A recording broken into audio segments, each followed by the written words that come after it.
And welcome to The Shot with Cosmos, and here's to Edwin Hubble and the Great Debate. Oh.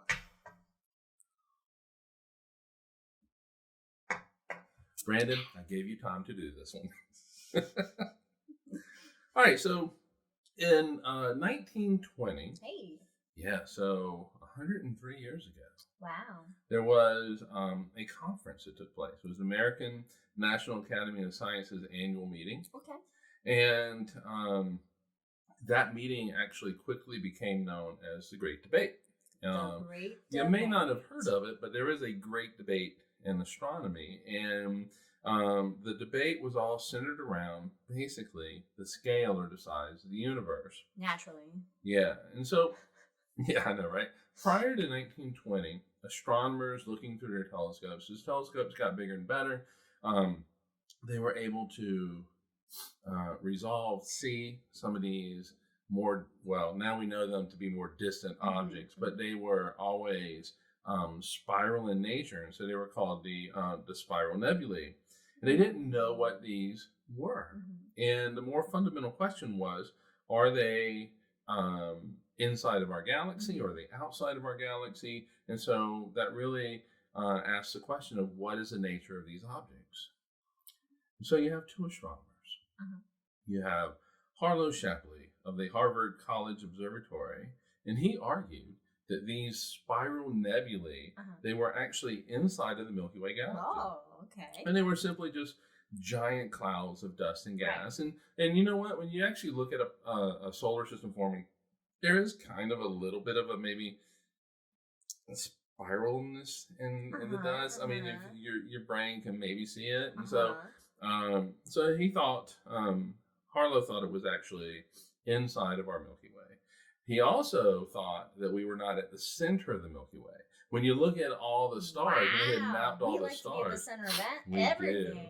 When you map all the stars, you look like you're at the center of it. But he was basing his thoughts on looking at globular clusters. They were all kind of off to the side, kind of in the direction of Scorpius and Sagittarius, and he thought that they actually centered on the galaxy and that we were not at the center of the galaxy. Oh, and if you know what's hanging out in the constellation of Sagittarius, you know he's pretty spot on there. Yeah, and we'll come back to that actually in a second. On the other side of the debate was Heber D. Curtis. Heber D. Curtis. Yeah. I heard it as one thing. Heber D. Curtis. Heber D. Curtis. Heber D. Curtis. Heber D. Curtis. And Curtis, he believed that these were actually outside of the Milky Way. Oh. And so we had this really big debate. Thinking outside the box. Yeah, I know, right? And he said that these spiral nebulae, these were each island universes, quote unquote, composed of billions of stars. I love the term island universes. Yes. So a few years later, the debate was settled by one Edwin Hubble. Hubs. Yep, he was. He actually used Henrietta Swan Leavitt's variable stars, the period luminosity relationship that she figured out to calculate. On the shoulder of a giant. Yes, yep. He's standing on the shoulders of women. Standing on the shoulder of uteruses everywhere. As we all do. Uteri. And so he was able to figure out. He was looking at Cepheid variables. Those stars are called Cepheid variables, and check out our episode on Henry Leavitt. A shot. Yep. Take out a shot on it. And he has spotted some of these Cepheid variables in the Andromeda galaxy. Ooh, I'm gonna sneeze. Bless you. And so he was able to calculate the distance, and this led to the realization that the spiral nebulae were galaxies, just like our own, outside of the Milky Way galaxy. Ooh, hey.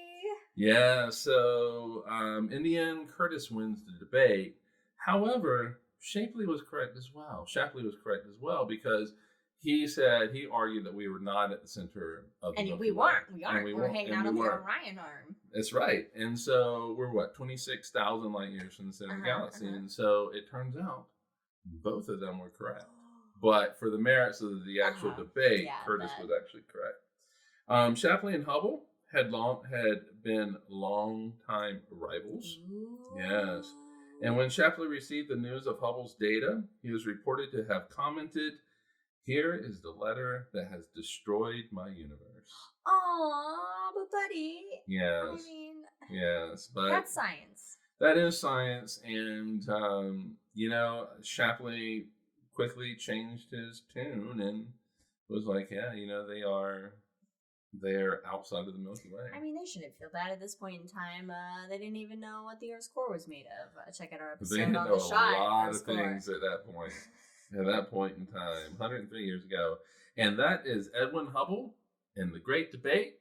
Follow us on all things. Check out all the shots. Check out all the episodes. And cheers, everybody.